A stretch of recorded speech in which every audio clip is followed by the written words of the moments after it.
स्वागत है दोस्तों आपका विनायक एकेडमी में।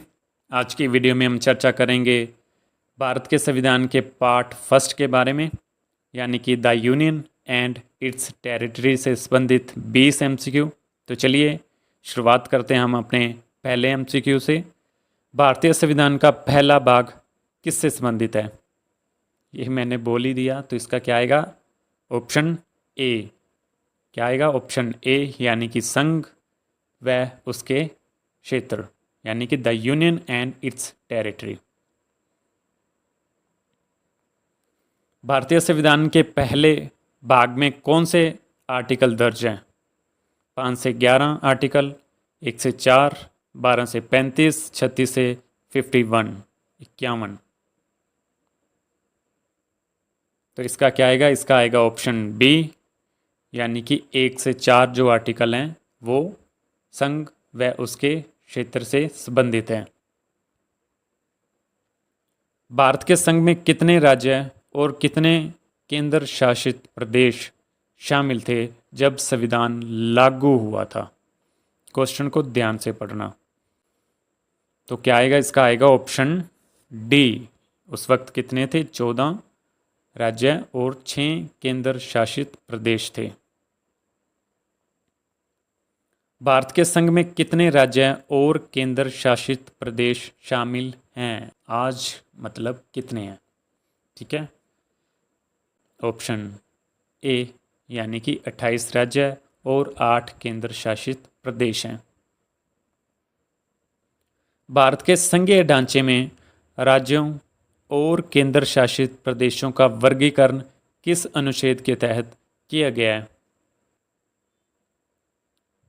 हमारे जो यूटी हैं या राज्य हैं उनका वर्गीकरण किया गया है ना, वो किस अनुच्छेद में है? और इस पार्ट में 4 ही अनुच्छेद हैं, हम बात करके आए हैं 1 से 4, और उन चारों अनुच्छेदों में किसी एक में ही होएगा।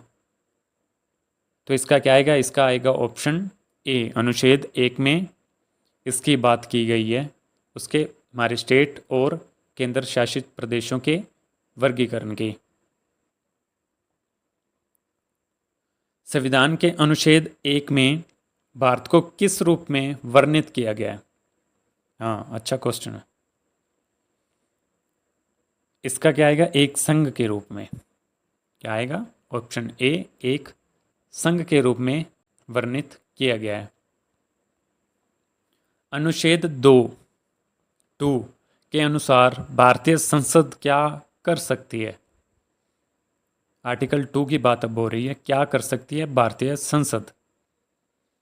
ऑप्शन ए, बी, सी या डी? तो इसका क्या आएगा? इसका आएगा ऑप्शन सी। आर्टिकल 2 के अनुसार क्या कर सकती है? नए राज्य स्वीकार कर सकती है। मैंने आगे ब्रैकेट में देश डाल रखा है, यानी कि आर्टिकल 2 में ये लिखा हुआ है कि किसी और देश को जब एक्सेप्ट करना हो, यानी कि किसी देश को अपने में मिलाना हो, जब वर्ल्ड लेवल की बात होती है तो देशों को राज्य माना जाता है, राज्य कहा जाता है। जब हम अपने देश की बात करेंगे तो हम वहाँ देश कहते हैं, स्टेट हम अपने राज्यों को कहते हैं, जैसे हरियाणा हो गया, राजस्थान हो गया, ठीक है, कर्नाटका हो गया, आंध्रा हो गया, तो हम उसको राज्य बोलते हैं। लेकिन जब विश्व लेवल की बात होती है तो हम सभी को राज्य बोलते हैं, ठीक है। तो इसलिए ये ऑप्शन सी में लिखा है, नए राज्य स्वीकार कर सकती है, यानी कि कोई देश ऐसा है, वैसे हम उसे राज्य बोलेंगे। तो वो जब हमें अपने में ऐड करना हो, स्वीकार करना हो, तो वो अनुच्छेद 2 में लिखा गया। संविधान के अनुच्छेद 3 में क्या प्रावधान है? तो 3 में क्या प्रावधान है? ऑप्शन ए आएगा इसका, नए राज्यों का निर्माण और सीमा में परिवर्तन। हाँ, अब यहाँ भी राज्यों की बात हो रही है, लेकिन ये कौन से राज्य हैं? ये हमारे राज्य हैं, आंध्रा, कर्नाटका, हरियाणा, राजस्थान, हिमाचल, उत्तराखंड, वो वाले राज्य हैं। उनका निर्माण करना, नया राज्य कोई बनाना, और उनकी सीमा में कोई परिवर्तन करना है, ठीक है। ऐसे कई हमारे स्टेट्स हैं ना, कट जाते हैं, ठीक है, असम से कई स्टेट्स निकले, ठीक है। ऐसे कई ऐसे हैं, जैसे राजस्थान, गुजरात पहले इकट्ठा था, वो अलग हो गया। तो ऐसे कई स्टेट का निर्माण हुआ, उनकी सीमा में जो परिवर्तन हुआ वो अनुच्छेद 3 में लिखा गया। अनुच्छेद 1 के अनुसार भारत को क्या कहा गया है? एक अनुच्छेद में क्या लिखा गया है और भारत को क्या कहा गया है?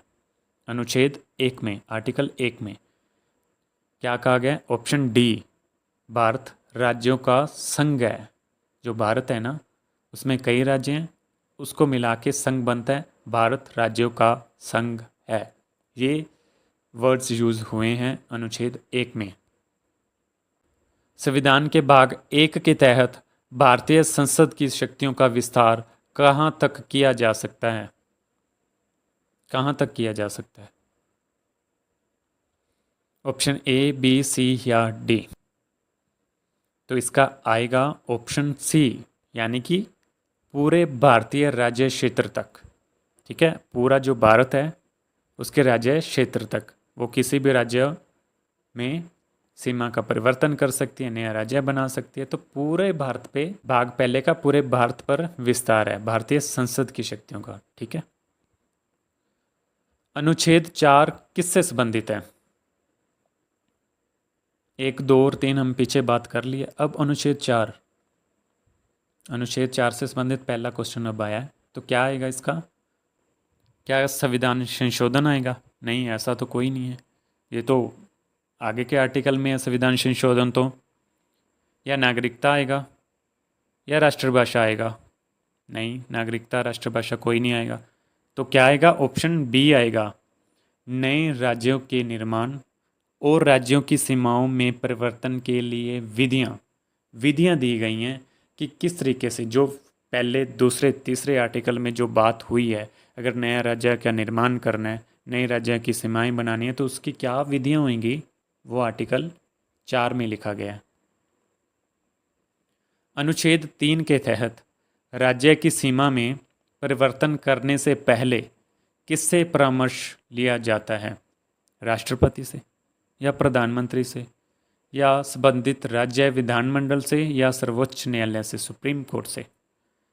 तो इसका क्या आएगा? इसका आएगा ऑप्शन सी, यानी कि जिस राज्य में हमने परिवर्तन करना है उसकी हमें परमिशन लेनी होगी, उससे हमें परामर्श लेना होगा, यानी कि ऑप्शन सी, संबंधित राज्य विधानमंडल से।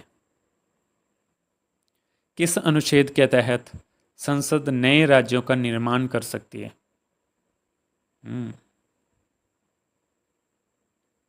नए राज्यों का निर्माण कर सकती है, यानी कि ऑप्शन बी, अनुच्छेद 3 में नए राज्यों का निर्माण कर सकती है, सीमा में परिवर्तन कर सकती है।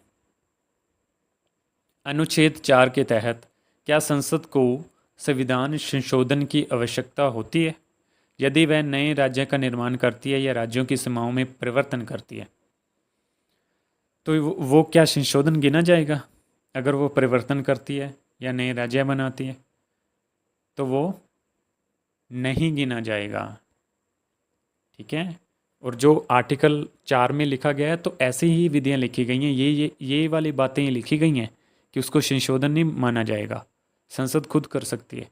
ठीक है, तो कोई संशोधन करना जरूरी नहीं है, उसे संशोधन नहीं माना जाएगा। इस क्वेश्चन का मतलब यही है। संविधान सभा के प्रारूप समिति ने किस देश के संघीय ढांचे का अनुसरण करते हुए भारत के संघीय ढांचे को तैयार किया था? Option A, Australia, America, Canada या ब्रिटेन? इसके बाद हमने पिछले जो सेशंस लगाए थे अडोप्टेड प्रोविज़न वाले, उसमें बात हुई थी। ये संघ वाली बात तो हमने किससे सीखी है? हमने बात की थी ना, संघ के पास ज़्यादा पावर्स होंगी, स्टेट्स के पास थोड़ी कम होंगी। ये वाली बात कनाडा से। क्या आएगा? ऑप्शन सी आएगा। संविधान के भाग 1 में किन मामलों का प्रावधान है? भाग 1 में किन मामलों का प्रावधान है? नागरिकता का नए राज्य का निर्माण, वित्त आयोग, संसद की शक्तियां। नागरिकता है नहीं है, वित्त आयोग भी नहीं है, संसद की शक्तियां तो इसमें बात ही नहीं हुई। बात किसकी हुई है? बात हुई है ऑप्शन बी के, नए राज्यों के निर्माण की। तो क्या आएगा? ऑप्शन बी आएगा। संविधान का कौन सा भाग भारत और उसके राज्य क्षेत्र से संबंधित है? हाँ, उसके राज्य क्षेत्र से संबंधित है और भारत से संबंधित है। भाग पहला, दूसरा, तीसरा या चौथा? तो क्या आएगा? भाग पहला। भाग पहले में तो हमने बात की है, the union and it's territory, संघ और उसके क्षेत्र, यानी कि भाग फर्स्ट, ऑप्शन ए। निम्नलिखित में से भाग फर्स्ट में क्या सही है? 36 से 51, या 12 से 35, या 5 से 11, या 1 से 4?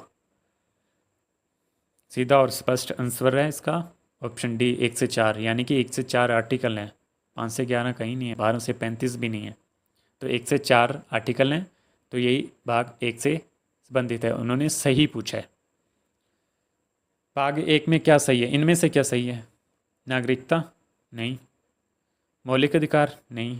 राज्य के नीति निर्देशक सिद्धांत? नहीं। तो क्या आएगा? ऑप्शन बी आएगा, the union and it's territory की बात हो रही है भाग फर्स्ट में, तो क्या आएगा? Option B. निम्नलिखित में से भाग 1 में क्या सही है? क्वेश्चन सेम है लेकिन ऑप्शन अलग है। 1 से 4 आर्टिकल हैं भाग फर्स्ट में, बिल्कुल है, सही है ये तो। संघ व उसके क्षेत्र हैं, ये भी हैं। राज्यों की सीमा में परिवर्तन, हाँ, एक से 4 आर्टिकल में कर सकते हैं भाग फर्स्ट में। भारत राज्यों का संघ है, हाँ ये भी है, ये तो पहले में लिखा गया है, पहले आर्टिकल में। तो इसका क्या आएगा? इसका आएगा ऑप्शन ई, उपरोक्त सभी। ये सारी बातें हो रही हैं भाग 1 में, 1 से 4 आर्टिकल में सारी बातें हो रही हैं ये, ठीक है। तो इसके लिए आएगा उपरोक्त सभी, ठीक है। तो ठीक है दोस्तों, आज के हमारे 20 MCQ पूरे होते हैं। मिलते हैं कल अगली वीडियो के साथ, अगले MCQ के साथ। आज के लिए इतना ही। बहुत बहुत धन्यवाद।